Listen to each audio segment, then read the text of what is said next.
اعوذ باللہ من الشیطان الرجیم بسم اللہ الرحمن الرحیم انما صرف جو بناتے ہیں سبت کا دن، ہفتے کے دن کو، سینچر کی پابندی کو، صرف ان لوگوں پر سینچر کی پابندی تھی، الذین ان لوگوں پر اختلافو جو اختلاف کرتے تھے، فی اس دن میں، ہفتے کے دن میں، صرف ان لوگوں پر سینچر کی پابندی تھی جنہوں نے اختلاف کیا تھا اس میں۔ وَإِنَّ بِشَكْ رَبَّكَ آپ کا رب لا ضرور یحکموں فیصلہ فرمائے گا، ان کے بینہم ان کے درمیان، بے شک آپ کا رب فیصلہ فرمائے گا ان کے درمیان، یوم القیامہ قیامت کے دن، قیامت کے روز، فیما ان امور کے متعلق، کانو تھے فیہ جن کاموں میں وہ، یختلفون اختلاف کیا کرتے تھے، بے شک آپ کا رب فیصلہ فرمائے گا ان کے درمیان روز قیامت ان امور پر، ان کاموں کے متعلق جن میں وہ اختلاف کیا کرتے تھے۔ ادعو بلائیے، الا طرف اے محبوب بلائیے، الا طرف سبیلی اس راہ کی طرف، ربی کا اپنے رب کی راہ کی طرف، بالحکمتی راہ کی طرف جو حکمت سے، والموعظات اور نصیحت حسنہ، اور حسنہ اچھی عمدہ نصیحت سے۔ اے محبوب بلائیے ان لوگوں کو اپنے رب کی راہ کی طرف حکمت سے اور عمدہ نصیحت سے، وجادلہم مجادلہ کرنا، مناظرہ کرنا یا بحث، اور ان سے بحث، باللاتی اس انداز سے کیجئے، ان سے مناظرہ اس انداز سے کیجئے، ہی یا وہ احسن ہو کہ وہ احسن اچھا ہو، پسندیدہ ہو، انا بے شک ربا کا آپ کا رب، وہ وہی ہے، عالم جانتا ہے، خوب جانتا ہے، بمن جو دلہ گمراہ ہو گیا ان سبیلہ اپنے راستے سے، اور بے شک آپ کا رب خوب جانتا ہے اسے جو بھٹک گیا اس کے راستے سے، وہوا اور وہ، عالم وہ جانتا ہے، بالمہتدین ہدایت پانے والوں کو بھی اللہ تعالیٰ خوب جانتا ہے۔ اس میں بتایا جا رہا ہے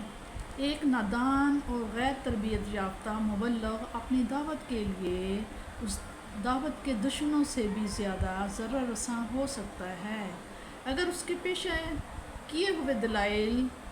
کمزور ہوں گے، اگر اس کا انداز خطابت درست اور معاندہ نہ ہوگا، اگر اس کی تبلیغ اخلاق الہیت کے نور سے محروم ہوگی، تو وہ اپنے سامعین کو اپنی دعوت سے متنفر کر دے گا،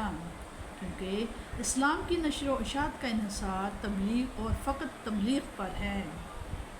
اس کو قبول کرنے کے لیے نہ کوئی رشوت پیش کی جاتی ہے اور نہ جبر و کراہ سے کام لیا جاتا ہے، زبردستی سے کام نہیں لیا جاتا، بلکہ اللہ تعالیٰ کے نزدیک وہ ایمان ہی نہیں جس کے پس پردہ کوئی دنیاوی لالچ یا خوف و ہراس ہو۔ اس لیے اللہ تعالیٰ نے خوب اپنے محبوب صلی اللہ تعالی علیہ وسلم کو دعوت اسلامی کے آداب کی تبلیغ دی۔ اس آیت کا ایک ایک لفظ غور طلب ہے۔ دین اسلام کو سبیل ربکا کے عنوان سے تعبیر کر کے اس امر کی طرف توجہ دلائی کہ یہ دعوت کسی سیاسی جتھہ بندی کے لیے، کسی معاشی گروہ سازی کے لیے نہیں دی جا رہی، بلکہ اس راستہ کی طرف بلایا جا رہا ہے جو بندے کو اپنے مال کے حقیقی طرف لے جاتا، جو دوری اور بیگانگی کے صحراؤں سے نکال کر قرب و لطف کی منزل تک پہنچانے والا ہے۔ اس جادہ منزل حبیب سے دور بھاگنے والوں کو قریب لانے کے آداب بتائے جا رہے ہیں۔ حکمت، موعظہ حسنہ اور پسندیدہ انداز سے مجادلہ، ان تین چیزوں سے کے التزام کا حکم فرمایا گیا ہے۔ حکمت سے مراد وہ پختہ دلائل ہیں جو حق کو روز روشن کی طرح عیاں کر دیں اور شک و شبہ کی تاریکیوں کو نور یقین سے بدل لینے کی قوت رکھتے ہوں۔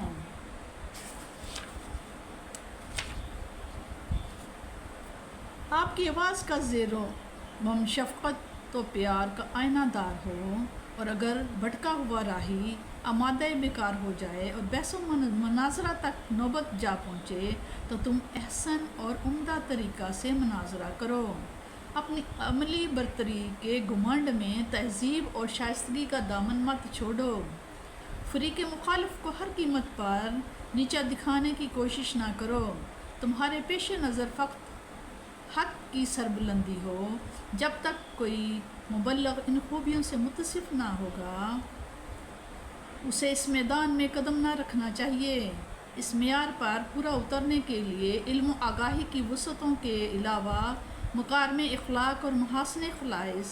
خصائل سے مزین ہونا بھی ضروری ہے، اور یہ نعمت کسی صاحب دل کی صحبت سے حاصل ہو سکتی ہے۔ یہاں اس حقیقت کا اظہار فرمایا جا رہا ہے کہ ایک داعی اور مبلغ کی ذمہ داری صرف اس قدر ہے کہ وہ حکیمانہ انداز سے خلق خدا کی ہمدردی اور خیر خواہی کے جذبات سے سرشار ہو کر رضائے الہی کے لیے تبلیغ کرے۔ اگر کوئی قبول نہ کرے تو اس کے لیے اسے فکر مند ہونے کی ضرورت نہیں۔ یہ سب کچھ مشیت الہی پر موقوف ہے۔ وہ جس کو چاہتا ہے قبول حق کی توفیق فرما دیتا ہے، اور جس کو چاہتا ہے محروم و نامراد کر دیتا ہے۔